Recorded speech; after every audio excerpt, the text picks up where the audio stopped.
banished from Earth Classic Game Room broadcasts from the Intergalactic Space Arcade on its never-ending mission to review everything.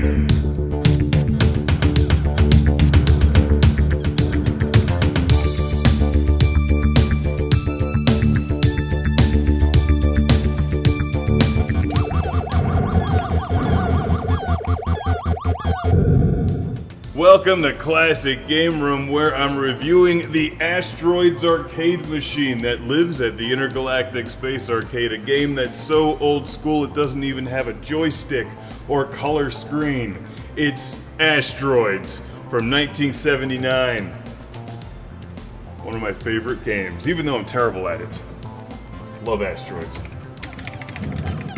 Asteroids from Atari, released in 1979, is a timeless arcade game, one of the greats like Pac-Man or Donkey Kong. It's enjoyable anytime, anywhere, and it's hard as nails. And as I'm recording this about 35 years after the game was released, I find that Asteroids only gets better with age. As other games get more and more complex, Asteroids retains a brutal simplicity rarely found in modern releases. It looks simple. Extra guy. But it's not. There's a lot of strategy in Asteroids, and I'll be the first to admit I really haven't figured it all out yet. For starters, you're playing as a little spaceship surrounded by asteroids that you shoot for points, and when you hit the asteroid with your laser beam, it explodes, sending out smaller asteroids that you can also shoot for points. When you've finally cleared all of the asteroids from the screen, you then move on to the next level where there's more asteroids moving faster.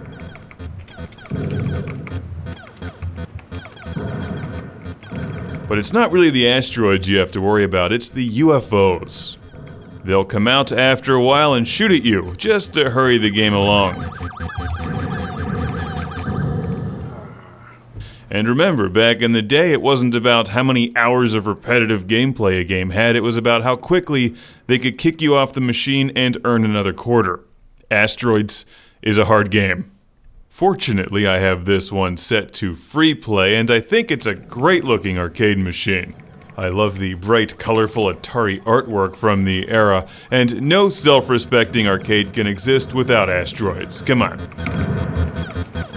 Asteroids is a bit more brutal and dark than a lot of the other popular games from the era, particularly after Pac-Man and Donkey Kong and Frogger came out and had fun, colorful characters. Asteroids is about not getting crushed by rocks or shot by UFOs.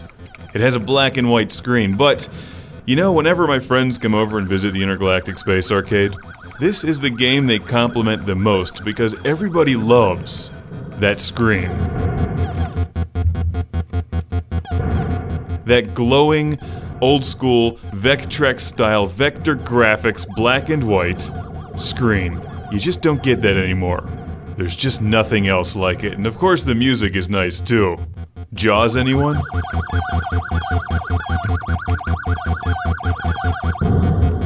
Hey, I actually used the hyperspace button successfully there, which will warp you from one side of the screen randomly somewhere else, so try not to use it if the screen is full of asteroids. Here's a look at the point values, and if you read the instructions carefully, you'll see that girls are not allowed to play this game. It's for boys only. Way to eliminate half your audience, Atari.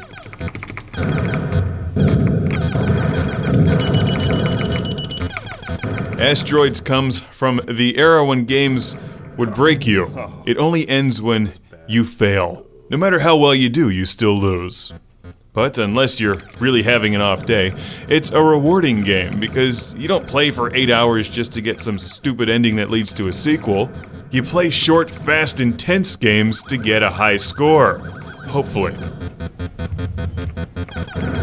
It's about challenging yourself, pushing your game further, learning new tips and tricks, competing against your friends, and then bragging when you've defeated them, because then they'll owe you a beer.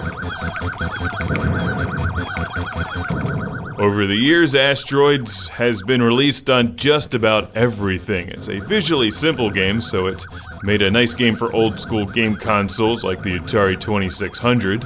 but it's best played with the buttons and black and white screen in the arcades. It's a popular game, so if you go to a place like Barcade, odds are you'll find it. Now, if you'll excuse me, I've got some more Asteroids to play.